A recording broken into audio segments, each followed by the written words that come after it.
കാസർഗോഡ് മഞ്ചേശ്വരത്ത് വാഹനാപകടത്തിൽ 3 പേർ മരിച്ചു. ഒരാൾക്ക് ഗുരുതരമായി പരിക്കേറ്റു. കാർ ഡിവൈഡറിലേക്ക് ഇടിച്ചു കയറിയാണ് ഈ അപകടമുണ്ടായത്.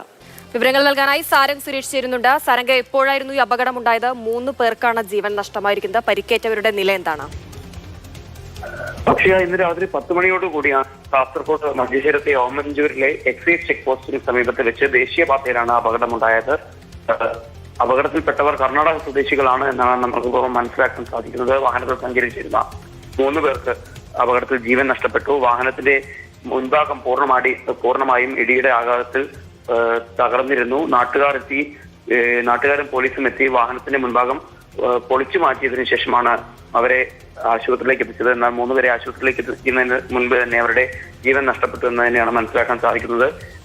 എന്താണ് അപകട കാരണം എന്നതിൽ ഇപ്പോഴും ഒരു വ്യക്തത വന്നിട്ടില്ല. കാരണം ഈ ഒരു സമയമായതുകൊണ്ട് തന്നെ ഇനി യാത്രക്കിടയിൽ ഉറങ്ങിപ്പോയതാണോ, ഇനി അതല്ല ദേശീയപാതയിലൂടെയുള്ള യാത്രയായതിനാൽ തന്നെ അമിത വേഗതയിലായിരുന്നു യാത്ര എന്നുള്ള കാര്യത്തിൽ തന്നെ ഒരു പരിശോധന നടത്തേണ്ടിയിരിക്കുന്നു. ഈ കർണാടക സ്വദേശികളാണ് എന്നതിലപ്പുറം കൂടുതൽ വിവരങ്ങൾ വ്യക്തമായി വരുന്നേ ഉള്ളൂ. എന്നാൽ വാഹനത്തിനകത്തുള്ള വാഹന രജിസ്ട്രേഷൻ രേഖകളെല്ലാം തന്നെ പോലീസ് പരിശോധിച്ചുകൊണ്ടിരിക്കുന്നുണ്ട്.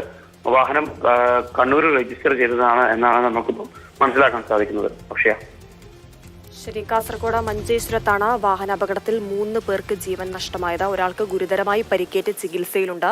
കർണാടകയിൽ നിന്നുള്ളവരാണ് എന്നാണ് പ്രാഥമികമായി ലഭ്യമാകുന്ന വിവരങ്ങൾ. സാരംഗ് സുരേഷാണ് വിവരങ്ങൾ നൽകിയത്.